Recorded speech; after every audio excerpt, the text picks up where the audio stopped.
സയന്റിസത്തിന്റെ ആളുകളെ കാണാൻ കഴിയും. ശാസ്ത്രമാണ് ഏറ്റവും വലുത്. ശാസ്ത്രത്തിന് ഈ ഭൂമിയിൽ നിർവചിക്കാൻ കഴിയാത്ത ഒന്നുമില്ല. ശാസ്ത്രം മാത്രമാണ് ഇവിടെ. ശാസ്ത്രീയമായി എന്തെങ്കിലും തെളിഞ്ഞിട്ടുണ്ടോ എങ്കിൽ മാത്രമേ ഞാൻ അത് വിശ്വസിക്കുകയുള്ളൂ എന്ന് പറയുന്ന ആളുകൾ. ശാസ്ത്രം മാത്രമാണോ ശരി? ശാസ്ത്രത്തിന് യഥാർത്ഥത്തിൽ ആലോചിച്ചു, E=mc² എന്ന ഒരു ഇക്വേഷൻ ഉണ്ട്. E=mc². നമ്മളൊക്കെ കേട്ട് പഠിച്ച സാധനമാണ് അല്ലെ? ഐൻസ്റ്റീൻ മുന്നോട്ട് വെച്ച ഒരു ഇക്വേഷൻ. ഈ ഇക്വേഷൻ കൊണ്ട് ഉണ്ടായ ഒരു ലോകത്തിന്റെ ചരിത്രത്തിൽ തന്നെയുള്ള വിപ്ലവകരമായ മാറ്റങ്ങളുണ്ട്. ഒരുപാട് കണ്ടുപിടുത്തങ്ങൾ നടത്താൻ ഈ ഇക്വേഷൻ സഹായിച്ചിട്ടുണ്ട്.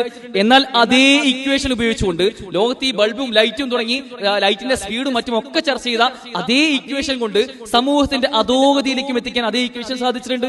നമ്മളെല്ലാവരും കണ്ടിട്ടില്ലേ 1945 ഓഗസ്റ്റ് 6-നും 9-നും നടന്ന ഹിരോഷിമയിലെയും നാഗസാക്കിയിലെയും ഉള്ള ലക്ഷക്കണക്കിന് ആളുകൾ, ചെറിയ കുട്ടികൾ പോലും വെന്ത് മരിച്ച ആ ബോംബ് സ്ഫോടനത്തെ കഥ നമ്മൾ കേട്ടിട്ടില്ലേ?